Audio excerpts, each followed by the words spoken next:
Hey guys, welcome back to Dio and Mike Podcast, where we are being rooted in truth and led by the Spirit. Haleluya. Come on. Hari ini saudara kita punya tema yang luar biasa seru dengan guest speaker yang juga luar biasa dahsyat. Tema kita hari adalah api asing dalam kegerakan. Wow. Saudara, kita ada di dalam kegerakan Tuhan, khususnya di bangsa kita Indonesia.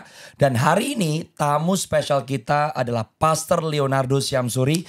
Nama yang sudah dikenal di dalam tubuh Kristus, memberkati lintas sinode, lintas denominasi, sebagai penggerak pelayanan apostolik. Dan juga yang menulis buku yang mungkin banyak dari saudara yang sudah tahu atau belum tahu. Karisma versus karakter, yang memberikan landasan kebenaran untuk menyertai perjalanan kegerakan Roh Kudus dan manifestasi-manifestasi karunia Roh Kudus di zaman sekarang. Ya. Well, without further ado, please welcome Pastor Leonardo Syamsuri. Thank you buat kesempatannya untuk bisa bersama-sama nih di dalam podcast yang luar biasa. Haleluya. Pastor, you know your ministry impacted my life personally. Saya gak bisa lupa, mungkin 16-17 tahun yang lalu, your ministry, I receive an impartation. So I think I want to thank you. Dan generasi muda juga perlu untuk mendengarkan apa yang Pastor akan bagikan di Dio and Mike Podcast hari ini, tentang pelayanan yang dikerjakan oleh bapak-bapak, ibu-ibu rohani di zaman Pastor, yang kita percaya generasi kami akan terus melanjutkan. Well, before we delve into the history, Pastor Leo, please introduce yourself. Yes. Oke, saya adalah Leonardo Syamsuri. Saya ini sebenarnya udah dilawat Tuhan itu tahun 79. Tahun 79. Ketika saya itu baru lulus SMA dan saya mengalami lawatan Tuhan, saya dijamah Tuhan, lalu saya ngalamin pertobatan lah. Nah, di dalam perjalanannya saya banyak mengalami lawatan Tuhan, khususnya dalam konteks karunia Roh Kudus. Lalu kemudian saya mungkin cerita sedikit ya, saya melanjutkan, saya punya sekolah, studi, dan juga karier saya di perbankan. Beberapa sahabat saya langsung full time setelah mereka ngalamin lawatan Tuhan. Tapi kalau saya enggak, saya masuk lewat pelayanan di marketplace dan kemudian sebagai jadi bankers. Lalu akhirnya ya di situ Tuhan panggil saya untuk mengingatkan saya tentang calling, mengingatkan saya tentang destiny.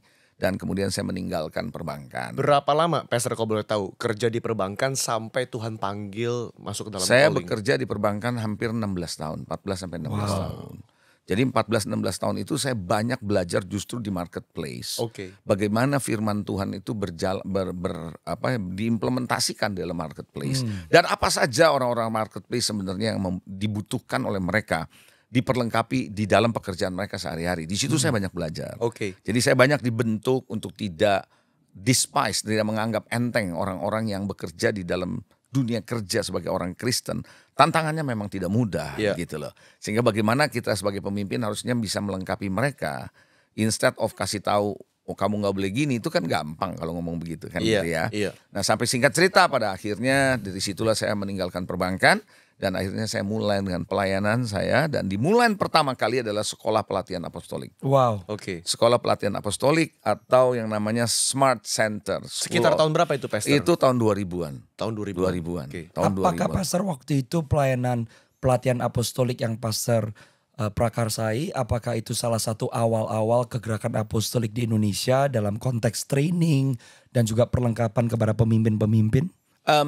Kalau setahu saya, pergerakan apostolik itu adalah di tahun sekitar 1990-an ya. 1990 itu mulai pergerakan apostolik. Cuma di Indonesia mungkin belum terlalu menyebar luas. Ya, karena waktu itu masih ketutup dalam tanda kutip dengan kegerakan profetik yang masih kenceng tuh. Karena pemberian profetik itu kan 79-80 tuh. Jadi kegerakan itu masih begitu mewarnai ya, sehingga orang masih hype di situ. Sehingga pergerakan di dunia tahun 1990-an adalah pergerakan apostolik. Itu belum terlalu terasa. Jadi Pastor salah satu yang bisa dibilang membuka jalan ya di Indonesia. Saya sebenarnya banyak mengalami impartasi juga dari pelajaran-pelajaran apostolik ini gitu kan. Baik. Nanti saudara kita akan bahas mengenai apostolik khusus dalam episode berikutnya. Dan Pastor Leonardo saya juga menggembalakan. Ya, saya juga menggembalakan di sebuah gereja Kemuliaan Sion, Light to the Nations, saya menggembalakan. Jadi sekarang dan menulis buku. Jadi a pastor and a writer and a teacher as well. Mungkin, you know, Pastor, just shortly sebelum we kita mau ngomong tentang kegerakan yang sempat terjadi. Pastor waktu itu ada di bank, berarti dengan posisi yang cukup tinggi, dengan gaji yang sangat baik. Di umur berapa Pastor memberikan diri untuk melayani? Karena banyak dari yang menyaksikan Dio and Mike podcast, anak-anak muda yang mungkin sekarang ada di dalam dunia profesional dan takut untuk melangkah dengan keadaan ekonomi nih, menjawab panggilan Tuhan. Waktu itu gimana Pastor dan apa yang Pastor bisa katakan kepada anak-anak muda ini supaya mereka gak takut untuk berkata ya kepada panggilan Tuhan? Jadi kalau bilang takut, saya bilang sorry ya, saya kalau bilang takut, ya takut juga. Pasti. Gak ada cerita berani-berani, ada takutnya lah. Takutnya cuma memang perlu langkah iman. Perlu langkah iman dan melihat bahwa risiko itu sama Tuhan itu pasti ada risiko yang terbaik kan gitu. Jadi gini, karena saya terbiasa terlatih waktu zaman mahasiswa untuk mendengar suara Tuhan, karena kan itu waktu kegerakan profetik lah. Belajar mendengar suara Tuhan, lalu ketika ada profesi, ada segala macam, saya coba berani melangkah. Kan kalau ada risiko masih mahasiswa. Kalau mau salah gak ada masalah. Tapi tanpa sadar, itulah pembentukan saya untuk knowing the voice of God. Saya bisa jadi ngerti. So ketika saya melangkah keluar, saya tahu ini Tuhan. Bukan asal-asalan gitu. Nah jadi pelatihan itu memang butuh waktu sih. Kadang-kadang kita kalau nggak belum melatih main-main sembarangan melangkah jadi salah. Betul. Even waktu saya mau berhenti saja, saya ngomong sama istri saya sempat tanya, padahal dia pendoa loh. Istri saya bilang, benar itu suara Tuhan? Kan gitu. Tapi bersyukurnya kalau dia juga lahir dari kegerakan Tuhan, sehingga dia bilang kalau if it is God, I follow you. Gitu. Berarti yang saya dapat adalah untuk anak-anak muda juga kalian juga harus belajar mengenali suara Tuhan. You need to recognize the voice of God. Karena kalau kita nggak mengenali suara Tuhan, maka langkah kita pun nggak bisa berjalan di jalan kepastian. Bukan berarti semuanya langsung tersedia di depan mata. Betul. Kepastiannya karena berjalan bersama dengan Tuhan. Saudara, tadi behind the scene kita lagi ngobrol-ngobrol dan untuk episode kali ini kita mau ngebahas, tadi kan judul adalah api asin dalam kegerakan. Kita mau ngebahas mengenai Majalengka. Kita mau bahas mengenai Majalengka dan itu terjadi sekitar tahun 79-80 ya Pastor Leonardo, dan saat itu kita belum lahir. Belum lahir berdua. Cuman tiap kali kita ngobrol mungkin dengan beberapa hamba Tuhan yang senior, ketika ngomong kata Majalengka tuh kok identik dengan api asing, sesat, dan teman-teman sekitar. Nah di dalam episode ini kita secara genuine, secara tulus kita mau langsung tanya daripada kita berasumsi kepada orang yang ada di situ, mengalami, keluar dari situ. What's your perspective mengenai Majalengka? Apa itu kegerakan Majalengka dan what's so important about it, Pastor Leonardo? Please share. Jadi begini, sebenarnya Majalengka itu nama kota sebenarnya kan, nama kota di Jawa Barat. Jadi sebenarnya kalau orang bilang kegerakan karena memang itu meluas disebut kegerakan. Tapi pada dasarnya kalau saya sekarang ini saya udah mulai membaca buku-buku tentang pergerakan Tuhan gitu ya. Nah sebenarnya 7980 itu adalah di awal adalah pemulihan dari pelayanan profetik. Global, secara global. Jadi di mana-mana dimensi profetik itu bangkit. Mungkin buat pendengar kita yang nggak awam dengan kata profetik. Maksudnya apa sih ini tadi dengar pelayanan profetik, profetik apa sih itu? Jadi pelayanan kalau bahasa Indonesianya kan pelayanan kenabian. Jadi hal-hal yang berkaitan dengan kenabian. Tentu saja ini bukan hanya sekedar nubuat, tapi lebih daripada itu kan. Jadi sifatnya bagaimana mengarahkan orang ke jalan-jalan Tuhan, mendengar suara Tuhan, begitu ya. Baik. Jadi hal-hal yang seperti itu. Jadi dimensi profetik yang juga termasuk penglihatan-penglihatan, mimpi-mimpi gitu ya Pastor ya. Exactly. Jadi pada waktu itu kegerakan global 7980 itu adalah seluruh dunia sedang ngalamin pergerakan itu, pemulihan profetik gitu ya. Termasuk Indonesia. Indonesia karena kalau pergerakan Tuhan secara dunia pasti Indonesia juga kena dong. Kan gitu. Nah, cuman yang menangkap pada waktu itu ada satu pribadi seorang hamba Tuhan yang sekarang sudah almarhum namanya Tanu Wijaya. Saya melihat bahwa dia yang menangkap kegerakan itu dan menyebarkan, menghidupi, mengalami terus menyebarkan. Baik. Gitu. Tunggu Pastor, tadi waktu di behind the scene juga Pastor sempat bilang tentang seperti gambaran orang yang sedang menajamkan pedang. Bisa gak Pastor ulas sedikit kenapa pelayanan atau kegerakan Majalengka itu penting pada zaman itu?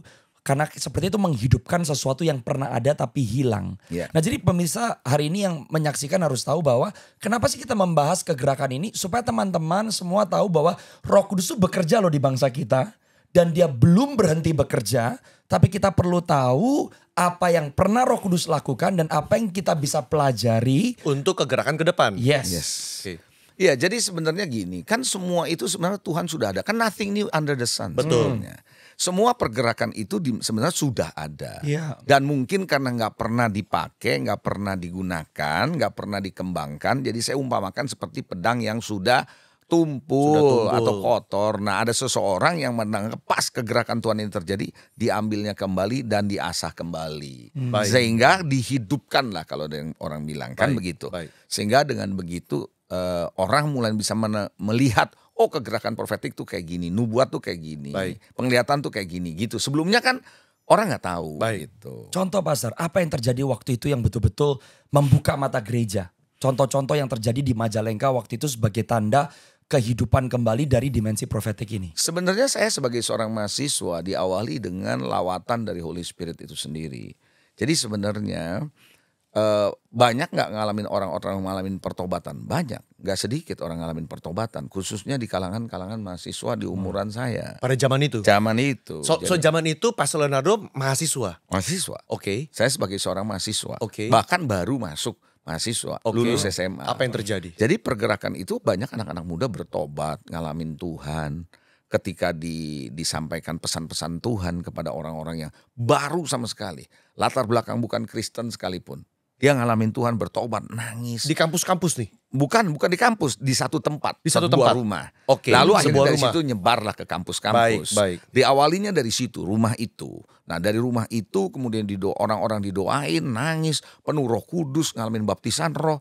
Nah itu kan menjadi antusias, apinya tuh kenceng. Iya. Wow. Jadi di situ kelompok anak-anak muda itu akhirnya bergerak dengan militan. Oke. Mulai masuk ke rumah-rumah temen gitu kan, dibikin persekutuan. Sampai akhirnya juga saya waktu masuk pertama kuliah kan di Tarumanegara saya kan. Iya. Jadi saya mulailah kegiatan pelayanan untuk namanya persekutuan doa untuk mahasiswa. Wow. Nah dulu saja waktu saya mulai di situ sudah ada persekutuan doa. Oke. Persekutuan doa yang notabene tidak mengembangkan pelayanan karunia-karunia Non begini. karismatik. Betul. Sehingga waktu saya mulai memimpin ada orang bertobat, nangis segala macam. Saya pun dicap sesat. Karena saat itu belum umum. Belum umum. Kenapa nangis-nangis? Dan ada manifestasi berbahasa lidah, Iya. berbuat. Jadi mungkin pemirsa juga harus sadari setiap karunia Roh Kudus harus selalu membawa jiwa kepada Yesus. Iya. Betul. Dan karunia Roh Kudus diperlukan untuk kita bisa menginjil dan melakukan amanat agung. Betul. Oke. Betul. Nah setelah itu mahasiswa terjadi, apa hubungan Pastor Leonardo dengan kota Majalengka Majalengka ini? itu. Oke, jadi gini, setelah kumpul mahasiswa ini, ada beberapa orang melihat, khususnya yang dari ngerti yang lebih pergerakan lebih awal. Dia lihat ini kan mahasiswa, nggak tahu siapa yang mimpin, nggak ada yang mimpin. Wow. Ini arahnya bisa gawat ini. Iya. Lalu dilihat ada satu kelompok yang melihat ini mahasiswa begini bahaya nih. Ini perlu dibina. Nah akhirnya datanglah beberapa pengajar. Yang pada waktu itu yang datang para pengajarnya, pembinanya dalam tanda kutip, lulusan-lulusan dari sekolah Alkitab yang ada di Majalengka. Baik. Yang dimana api itu juga dari situ juga kenceng. Saat gitu itu loh. juga lagi luar biasa. luar Dan biasa. profetiknya dahsyat segala macam. So jadi kita datang lah. Oke. Dia datang, dia ngajarin kita, dia kasih kita Bible study dan sebagainya. Dan kita merasa diberkati kan. Kita merasa hamba-hamba Tuhan ini dahsyat Iya, ini. iya. Gitu. Sehingga kita kepengen tahu. Pergilah beberapa teman ke sana. Di mana nih? Di Majalengka gitu. Oke. Jadi akhirnya datanglah saya waktu itu pacar saya Iya. sekarang jadi istri dan beberapa teman kita berangkat ke Majalengka. Beberapa hari mungkin sampai seminggu ada kali ya. Jadi kita ikutin doa pagi Beatstone, mereka sebutnya Beatstone. Doa pagi jam 4 kita ikut, dia sekolah kelasnya kita ikut. Beberapa hari, jadi kita lihat kegiatan mereka. Dan apa yang terjadi di Majalengka saat itu yang sampai orang bisa bilang ini ada kegerakan dari Majalengka? What Ya, happened? karena dari sana orang-orang pada datang belajar dan murid-murid yang mereka kan dikirim ke daerah-daerah. Dan mereka itu membawa api yang mereka bawa di situ. Oke. Mereka bawa yang namanya api dari situ. Saya harus mengakui bahwa memang awal-awal kegerakan itu luar biasa. Oke. Dan mereka pergi, mereka ngajar, mereka membawa pesan nubuatan dan membawa dampak Oke. kepada orang-orang itu. Oke. Nah, Pastor ini penting nih. Berarti waktu datang ke Majalengka menyaksikan beberapa tokoh yang Tuhan pakai memang. Seperti tadi Pastor menyebut nama Bapak Tanu Wijaya. Iya. Nah setelah itu berarti bukan hanya sosok-sosok ini, orang-orang yang datang mendapatkan api, waktu mereka kembali ke tempat mereka pun mereka mulai beroperasi di dalam karunia yang sama. Betul. Baik penglihatan, nubuatan. Yang pasti minimal mereka juga dibaptis Roh Kudus rata-rata. Oke. Didoain begitu cepat, didoain begitu cepat. Wow. Oke. Karena lawatan itu memang lagi dahsyat. Oke. Jadi orang di situ kalau datang ke rumah yang awal saya jadi mahasiswa, rumah teman saya, pokoknya kalau datang nggak mungkin. Begitu didoain pasti dia penuh Roh Kudus. Pasti itu. Hampir dipastikan 100%, kalau mau disebut nggak 100%, ya 99%, 99%. Dan gak peduli siapa yang doain pastor. Iya, anak muda saya juga doain langsung kok. Loh, even saya khotbah dengan modal cuma 2 ayat loh. Kisah 1 ayat 8. Bahwa apabila Roh Kudus turun ke atas kamu, maka kamu menerima kuasa. Markus 16:17. Tanda-tanda ini menyertai orang percaya. Cuman dasarnya 2 ayat saya khotbah, orang bertobat loh. Orang bertobat. Ya, orang bertobat. Wah. Temen saya, papanya almarhum sih sudah, orang pejabat di perpajakan. Baik. Saya khotbah di rumahnya, diangkat tangan, diterima Tuhan, didoain penuh Roh Kudus tuh. Pastor umur berapa? waktu itu, Mahasiswa Pastor? masih botak. Umur berapa Pastor? 1920. Teman-teman, Wow. God wants to use you. Amen. Dan apa yang pernah Tuhan lakukan, Tuhan sedang terus Dan melakukan. Tuhan akan lakukan lagi lebih dahsyat Amen. kita percaya buat bangsa Indonesia. Iya, betul. Oke, so apa yang Pastor lihat di Majalengka? Jadi yang saya lihat adalah pergerakan itu api yang luar biasa. Pesan-pesan Tuhan yang sebenarnya memang bagus gitu ya. Bukannya jelek, bagus. Cuma off track. Off tracknya ada beberapa hal. Oke. Off track yang pertama saya melihat karena tidak disertai dengan karakter. Come on. Tidak disertai dengan kehidupan di dalam Tuhan yang betul-betul melihat, memperlihatkan buah-buah yang benar. Karunia boleh stand out. Oke. Tapi kalau kehidupan karakter Kristusnya nggak ada, jadi blending. Jadi blending, jadi rada nggak beres nih. Oke. Pastor, Contohnya, orang yang ngajarin saya atau melatih kita untuk melakukan pelayanan profesi dan sebagainya di dalam pelayanan itu, ternyata terlibat dalam hutang, nggak bayar utang, lalu ada juga yang punya wanita lain setelah walaupun dia udah punya istri dan sebagainya. Kehidupannya kok babak belur kayak gini. tapi karunianya tetap jalan. Tetap jalan dong. Dan itu kadang-kadang yang bikin anak muda zaman sekarang pun juga jujur Enak. jadi miris karena mereka jadi nggak mau, mereka anti dengan Roh Kudus. Betul. Padahal Betul. Roh Kudusnya ada asli, Betul. tapi Loh, jangankan pribadi- anak-anak muda mereka, saya. Makanya setelah saya tahu itu, saya kan latar belakangnya waktu SMA, saya aktif di gereja non karismatik nih. Oke, gereja Protestan Iya, lah. gereja Protestan. Saya kan sekolahnya sekolah Protestan. Baik. Terus kemudian saya aktif di anak muda remajanya, vokal grup segala macam. Nah, nggak pernah tuh denger yang aneh-aneh begitu kan. Iya. Waktu di sini, kok aneh-aneh begini? Jadi saya menarik diri tuh. Oh. Saya aja di zaman itu, apalagi sekarang ya. Iya. Zaman dulu aja saya menarik diri. Saya udah bilang, nggak ada lah nubuatan, nggak ada lah bahasa roh, Oke. nggak ada lagi ginian, nggak ada cerita. Ini bikin saya shock. Oke. Gitu. Jadi saya tarik Nah, diri. mungkin Pastor dengan cepat Pastor. Karena setelah ini in your life story keluarlah sebuah pewahyuan dari Tuhan mengenai karisma versus karakter. Betul. Can you share kalau begitu ayat yang menjadi fondasi atau suara Tuhan yang membawa pengertian itu akhirnya Tuhan karena menyingkapkan nih. Ya, Kalau karunia nggak disertai karakter ini bahaya. betul. Can you share to us bagaimana karakter yang menyertai karunia yang seharusnya yang seperti Tuhan kehendaki? Jadi karena saya sudah pernah ngalamin pekerjaan Roh Kudus, waktu saya menarik diri saya kering. Berarti ini terjadi setelah Majalengka? Iya, setelah saya keluar. Oke. Maksudnya keluar saya nggak mau terlibat lah yang Oke. gitu-gitu. Nah, tapi saya merasa kering. Waktu saya merasa kering ini kenapa Tuhan? Nah, disitulah Tuhan mulai menyingkapkan beberapa ayat Alkitab kepada saya. Bahwa kamu harus bisa membedakan antara karunia dengan karakter. Lalu saya nggak ngerti kan? Oke. Nah disitulah Tuhan mulai mengajarkan saya menulis sebuah buku. Sebenarnya ada satu landasan ayat Oke, Alkitab, yes. boleh ya? Kita Boleh boleh, kita dong. Di boleh baca dalam, dong. di dalam kitab Roma, Kitab Roma. kitab Roma pasal 2. Jadi disitulah saya mulai mengerti kenapa ada ayat ini menjadi ayat pegangan saya akhirnya. Jadi pasal 2 ayat 1. Karena itu hai manusia, siapapun juga engkau yang menghakimi orang lain, kau sendiri tidak bebas dari salah. Sebab dalam menghakimi orang lain, engkau menghakimi dirimu sendiri. Karena engkau yang menghakimi orang lain melakukan hal yang sama. Ayat 2. Tapi kita tahu bahwa hukuman Allah berlangsung secara jujur atas mereka yang berbuat demikian. Dan engkau manusia, nih ayat 3 menarik nih. Hai manusia, engkau yang menghakimi mereka berbuat demikian. Sedangkan engkau sendiri melakukannya juga. Adakah engkau sangka bahwa engkau akan luput dari hukuman Allah? Ayat 4. Maukah engkau menganggap sepi kekayaan kemurahannya, kesabarannya, dan kelapangan hatinya? Tidakkah engkau tahu bahwa maksud kemurahan Allah ialah menuntun engkau kepada pertobatan? Iya. Ayat kelima terakhir. Tetapi oleh kekerasan hatimu yang tidak mau bertobat, engkau menimbun murka atas dirimu sendiri pada hari waktu mana murka dan hukuman Allah yang adil akan dinyatakan. Nah, ayat ini muncul kayak begini waktu saya bertanya sama Tuhan. Tuhan, kenapa Tuhan masih mau pakai orang kayak gitu? Padahal karakternya Ya, kenapa jeblok. Tuhan mau pakai gitu? Berdosa, Bang. Tahu nggak jawaban Tuhan menohok saya? Kamu harusnya jangan nanya begitu. Jangan nanya kenapa aku masih pakai mereka. Harusnya kamu tanya kenapa aku masih pakai kamu. Emang kamu pikir kamu sempurna? Dung, langsung saya kaget. Ayat ini muncul. Jadi orang tuh dikasih peluang kesempatan untuk bertobat.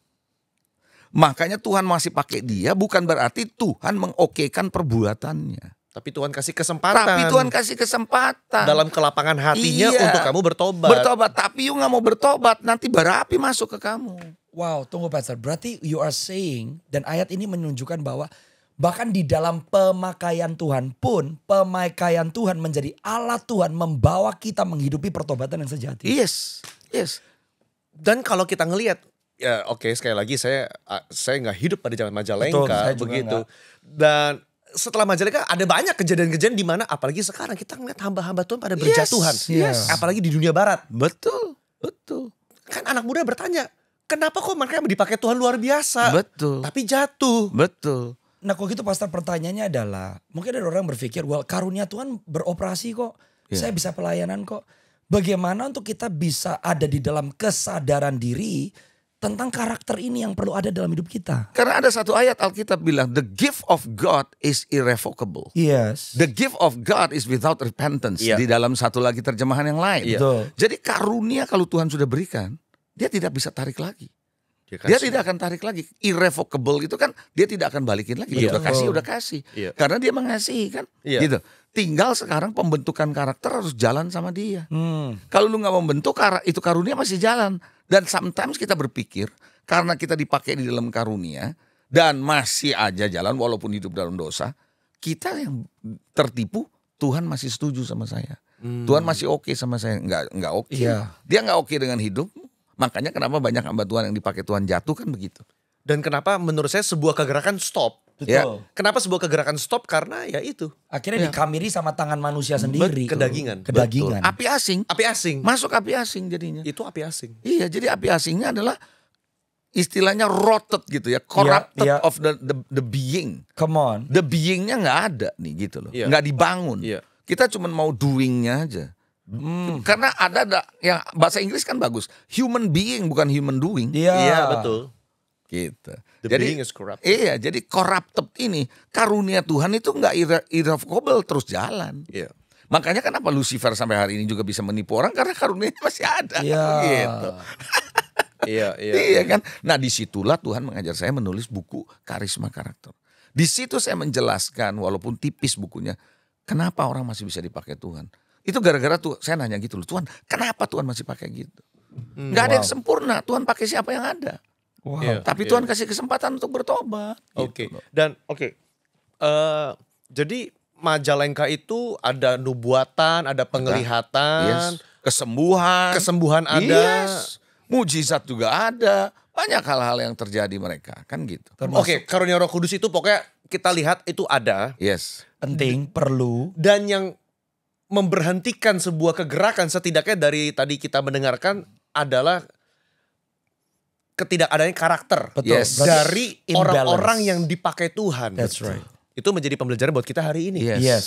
Karena Tuhan pasti mau bekerja lagi, mau bikin kegerakan. Betul. Tapi jangan sampai generasi ini kembali mengulangi hal yang sama. Iya. Bergantung Exactly. pada karunia, tapi Yes. nggak mengembangkan karakter. Exactly. Dia hanya mau anggur baru, tapi nggak ada kantong Kantong anggurnya terbaru. yang dipersiapkan. Yeah. Pastor Dio, when you said that, 1 Tesalonika 5 ayat 20 sampai 22. Sekarang saya baru ada satu pengertian juga setelah Pastor Leo ngomong gitu. Karena yang dikatakan dan jangan anggap rendah nubuat-nubuat. Ya. Karena kita diminta untuk jangan memadamkan roh. Ya. Tapi ujilah segala sesuatu dan peganglah yang baik. Ya. Tapi ayat 22 berkata jauhkanlah dirimu dari segala jenis kejahatan. That's Exactly. karakter tuh. Yes. Itu karakter. Kamu Yes. yang harus menjauhkan diri. Betul. Jadi kalau ada teman-teman yang mungkin pernah dilukai, disakiti dengan sosok figur hamba-hamba Tuhan. Iya. Jangan sampai kita menolak pergerakan Roh Kudus. Betul. Jangan kita padamkan roh. Tapi at the same time yang memang kita harus kejar adalah untuk bisa menjauhi perbuatan-perbuatan yang jahat. Yes, Dan yes, kalau kita mau yes. pakai kata Paulus di 1 Korintus 14, kejarlah kasih. Betul. Iya. Yes. Oke, Pastor Leonardo, apa yang Pastor Leonardo lihat dari kegerakan-kegerakan Tuhan di masa lampau yang bisa diambil baiknya atau setelah Pastor mengamati? Karena setelah Majalengka saya rasa masih banyak kegerakan-kegerakan Tuhan di Yes, Indonesia yes, juga yes, begitu loh. betul. Tahun Yes. 90, Yes. tahun 2000 Yes. begitu. Dan kita bagi anak-anak muda nih, kita kayak kasih wejangan buat generasi berikutnya. Apa yang bisa Pastor Leonardo kasih? Iya. Yang pasti jangan pernah melupakan pengajaran. Teaching of the word of God. That's powerful. Karena semua basisnya ke sana. Amin. Jadi kalau saya percaya begini. Tuhan begini, dengan Alkitab selesai tidak berarti Roh Kudus tidak ngomong lagi. Iya. Tidak berarti Tuhan tidak bicara secara segar. Iya. Tapi Tuhan memberikan Alkitab bukan untuk meniadakan itu. Iya. Tapi Alkitab diberikan untuk apa? Menguji semua yang kita dengar Yes, dasarnya ini. come Betul on. nggak? Benar nggak? So everything come back to the Bible. That's right. Amen. Makanya kenapa tadi bilang ujilah. Ujinya pakai apa ya? Pakai The word. Pakai Alkitab. Alkitab. Ya kan? Gitu. Salah satunya kita menguji pakai Alkitab yang pasti penting. Jadi kita ndak boleh ngejer karunia. Iya. Sebegitu rupa sampai akhirnya kita ngejer gitu, kita bisa nyesel nanti. Kalau kita nggak mengembangkan karakter. Ujungnya orang bisa mengkultuskan individu. That's Betul. right. Karena dipakai dahsyat karunianya, jadi orang mengkultuskan individu. Nah itu pun salah satunya. Kenapa api asing pergerakan itu mati di Majalengka? Karena dianggap dia paling nomor satu nggak bakal salah. Come on. Whatever he says pasti benar dan semua kesalahan. Dan menurut saya itu yang berbahaya jadinya. Jadi semua sir yes sir-nya nggak ikut pokoknya apa buta lah. orang Pokoknya bilang. kesalahan pemimpin tertutupi dengan karunianya. Dan tidak ada exactly. akuntabilitas yang jelas. Betul. Mungkin orang juga nggak berani negur bagaimana karunianya begitu luar biasa. Betul, exactly true. Exactly true. Jadi makanya kenapa di dalam kegerakan ini tidak mustahil yang namanya api Tuhan, karunia-karunia Roh Kudus bekerja dengan dahsyat, semakin hari makin dahsyat, dengan intensitas lebih tinggi. Tapi kita harus ingat kembali, don't forget your character. Come on. Oke, Don't forget your character. Pas Leonardo sebagai seorang bapak rohani kepada generasi muda berikutnya yang kita percaya Tuhan juga mau bergerak nih. Iya. Berarti yang saya tangkap adalah kita perlu pendampingan Betul. dari bapak-bapak rohani, pemimpin-pemimpin That's powerful. rohani, gembala-gembala gereja-gereja lokal yang ada untuk mendampingi anak-anak muda. Oke, you know, you can have your gift, you can do your movement, you can Yeah. start your revival, but don't forget bahwa ada peran bapak-bapak yang menjaga. Exactly, Dan, true. dan itu di dalam ketaatan, kerendahan hati, submission.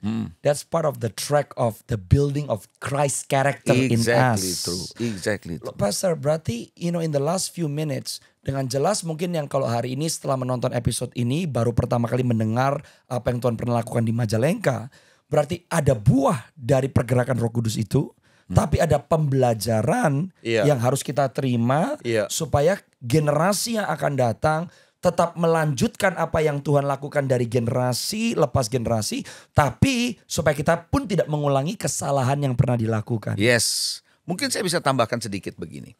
Merasa diri paling benar karena dia bergerak di dalam karunia, itu juga berbahaya. Contohnya begini, karena dia udah bergerak begitu rupa di dalam karunia, sementara ada teaching yang mau membalancing. Nah dia tidak menganggap bahwa ini teaching sebenarnya untuk membalancing dia, tapi dia menganggap bahwa gua yang udah paling benar. Nah kalau udah kayak begini ini Udah susah repot. nih. Makanya kenapa pendampingan itu penting.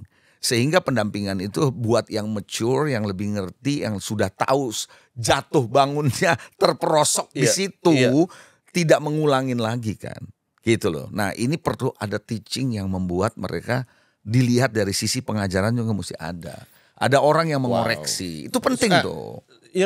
saudara, ini menjadi fondasi untuk episode berikutnya karena gereja dibangun di atas dasar para rasul dan para nabi. Betul. Jadi kita nggak meniadakan kegerakan kenabiannya, Betul. tapi jangan lupa ada kerasulan yang juga menjaga pengajaran, Betul. firman Tuhannya, Exactly. apostolik, profetik. Betul. Dan ini juga makanya mengemphasize di Dio and Mike podcast, rooted in In truth, truth, led by the Spirit. That's right. Dan kita juga bisa melihat dari pelayanan Barnabas, seorang nabi Iya. yang juga bersama-sama dengan Paulus yang adalah seorang guru, Iya. soko guru bahkan. Iya. Wow. Oke, Actually, iya. wait Pastor, Oke. before we finish, tadi sempat waktu behind the scene Pastor Dio sempat mention satu ayat tentang ular tembaga tuh. Kenapa ini penting mungkin dibahas juga nanti juga Pastor Leo bisa memberikan seperti closing statement untuk episode ini.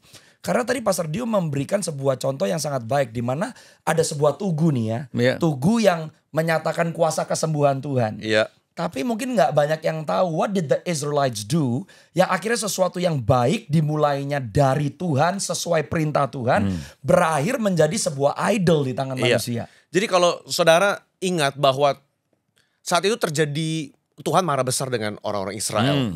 Sehingga Tuhan mengangkat mungkin tudung perlindungan dan mereka digigit ular-ular berbisa. Ya. Dan Tuhan kasih obat kepada, tanda kutip obat kepada Musa, bangun patung ular tembaga. Yes. Ya kan? Siapapun yang melihat patung ular ini akan hidup. Dan Musa membangun itu, saudara. Ya, Musa bangun itu. Dan setelah itu ternyata patung itu, saudara, dibawa sama orang Israel kemana-mana. Oh, oke. Dibawa kemana-mana. Sampai kurang lebih 300-400 tahun sejak zaman Musa saat itu. Oke. Saya bacakan di dalam kitab 2 Raja-Raja pasal 18. Ya, 2 Raja-Raja pasal 18 ayat yang keempat. Oke. Ini pada zaman Hosea bin Ela, Raja Israel, Hizkia, anak Ahaz, Raja Yehuda menjadi raja. Zaman Hosea, saudara. Apa yang dilakukan oleh Hosea? Ayat yang keempat. Dialah yang menjauhkan bukit-bukit pengorbanan dan yang meremukkan tugu-tugu berhala dan yang menebang tiang-tiang berhala dan yang menghancurkan ular tembaga yang dibuat Musa. Come on. Sebab sampai pada masa itu orang Israel memang masih membakar korban bagi ular yang namanya disebut Nehustan. Nah, Jadi 400 tahun sejak sebuah kejadian mujizat Tuhan pakai patung ular tembaga, itu patung ular masih dibawa-bawa, masih Yeah. disembah, bahkan menjadi jerat, Come on. menjadi tiang berhala. Yeah. Jadi dalam episode ini kita belajar begini, kegerakan apapun itu, Majalengka, you Yeah. name it, you Yeah. name it. Di Yeah. dunia banyak banget ya, kegerakan. Toronto. Toronto Come on. Blessing, you Yeah. name it, Pensacola Cola, Revival. yes. Kita nggak bisa mengkultuskan individu. Exactly. Kita nggak bisa mengkultuskan kegerakannya atau bahkan saudara, kalau Tuhan memakai ini kan barang ya. Barang Yeah. loh ini. Patung ular, Iya. mau sapu tangan, Iya. mohon maaf kadang-kadang minyak urapan yang kita kultuskan, Iya. tapi itu kita sembah. Betul. Padahal yang kita lupa itu yang bikin Tuhan Yesus. Exactly. Yes. Sampai Tuhan mengutus Raja Hosea untuk menghancurkan patung ular tembaga itu. Kenapa? Iya. Ini udah gak bener. Betul. Padahal aku yang kasih patung ular itu, tapi orang bukan menyembah aku, nyembah patung ularnya. Betul. Jadi guys, kita gak boleh nyembah sesuatu melebihi Tuhan Yesusnya. Yes. Termasuk pribadi orang. Yes. Hamba Tuhan. Apapun medium yang, memang Tuhan dipakai Yes. oleh Tuhan. Jangan. Betul. Gitu loh. Sangat betul. And Itu juga jadi api asing. Yes. Itu jadi api asing. move on when it's time to move on. Betul. Nah, Pastor Leo as a Closing statement statement. Yes. lah, in this context of movement, di mana Roh Kudus sedang bergerak nih di hari-hari ini dan dia sedang mau membawa kita kepada pergerakan yang bahkan mungkin belum pernah kita saksikan. Yeah. What's your message to this generation in this present movement? Ya. Saya hanya mau menyampaikan satu hal begini. Kejar Tuhan yang memberi karunia, bukan mengejar karunianya. Amen. Yes. Selalu mengandalkan Tuhan, bukan mengandalkan karunianya. Sepanjang kita mengejar karunia, kita akan kembali mengulang sejarah yang salah. Kejar Tuhan, dapatkan hatinya, dapatkan kasihnya, hidupi apa yang dia mau. Saya percaya pergerakan api asing tidak akan pernah ada lagi. Yang ada adalah api yang murni dari Tuhan. Amin. Karena hati kita adalah hati yang terpaut kepada Sang Pemberi karunia. Amin. Wow. Itu aja. What a power statement. Saudara, please do DM us for Yes. any comments, thoughts, questions. Please subscribe, like, and share this episode if you're blessed. We'll see you in the next episode. God bless you. God bless you.